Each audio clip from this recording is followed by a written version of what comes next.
जब भाजपा के लोग हम लोग के साथ रहते हैं तो हम लोग बहुत अच्छे रहते हैं। जब दूसरी तरफ जाते हैं तो ये जंगल राज की संज्ञा दी जाती है। तो देखिए, आप बिल्कुल क्राइम फ्री कोई भी स्टेट या राज्य नहीं हो सकता है। नमस्कार, आप देख रहे हैं न्यूज़ फॉर नेशन में आपके साथ। अब जैसे बिहार में जिस तरह से जहरीली शराब से लोगों की मौत हो रही है और बीते दिन जिस तरह से छपरा में जहरीली शराब से लोगों की मौत हुई है, इसी को लेकर जब हमने बात किया बिहार सरकार के मद्य निषेध मंत्री सुनील कुमार से, जब पूछा गया कि जो जहरीली शराब से लोगों की मौत हुई है उसका रिपोर्ट अभी तक नहीं आया है, तो उनका साफ तौर पर कहना है कि इसका रिपोर्ट तो अभी तक नहीं आया है, लेकिन हम लोग कोशिश कर रहे हैं कि इसका स्पीड ट्रायल हो। और उन्होंने साफ तौर पर जिस तरह से पूछा गया कि बीजेपी का साफ तौर पर कहना है कि जंगल राज वापस आ रहा है, तो उनका साफ तौर पर कहना है कि उनके साथ जब रहते हैं तो जंगल राज नहीं होता है, जब उनके साथ नहीं रहते हैं तो जंगल राज वापसी होता है। क्या कुछ कर रहे हैं सुनील कुमार, पहले सुनील उनकी बातों को। आप सभी का इस स्वागत है जन सुनवाई में। आपने जो प्रश्न किया कि जहरीली शराब के IFSL रिपोर्ट अभी तक पूर्णतः प्राप्त नहीं हुआ है, उसमें कौन सा केमिकल यूज़ हुआ है उसकी हम जांच FSL से आएगा। लेकिन इतना आपको पता है कि उसके अधिकांश आरोपी गिरफ्तार हो चुके हैं। जो महतो जी जो उसके मुख्य आरोपी थे वो दिल्ली में जाकर सारण की पुलिस ने गिरफ्तार किया।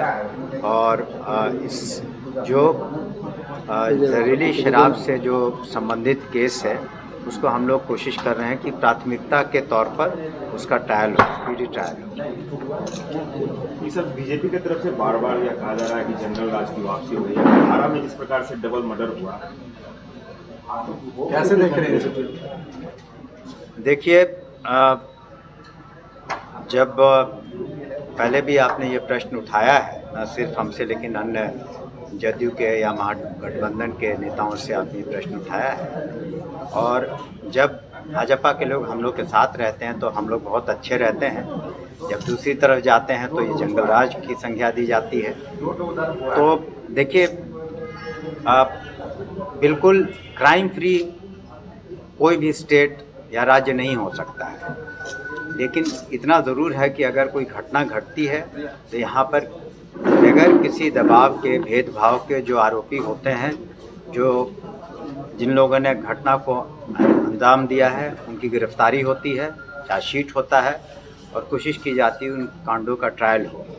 तो निश्चित रूप से काफ़ी समय से कानून का राज यहाँ स्थापित है और किसी तरह का उसमें इन्वेस्टिगेशन में बायस्ड होने का प्रश्न नहीं उठता है। और जब घटना घटती है तो निश्चित रूप से गिरफ्तारियां होती हैं और चार्जशीट ससमय सबमिट किया जाता है।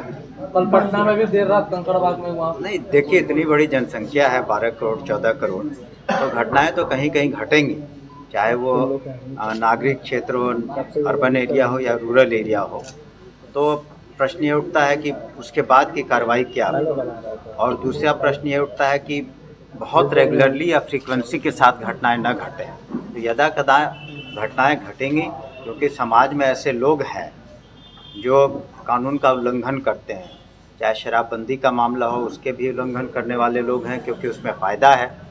उसी तरह से आपसी विवाद के कारण भी, ज़मीनी विवाद के कारण भी मर्डर्स होते हैं और लोभ के कारण भी लोग चोरी डकैती करते हैं।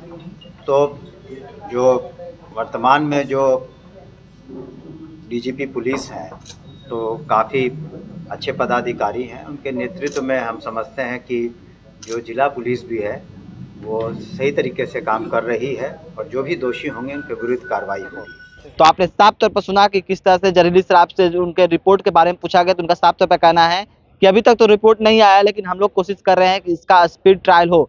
तमाम खबरों के लिए न्यूज़ फॉर नेशन के साथ नमस्कार।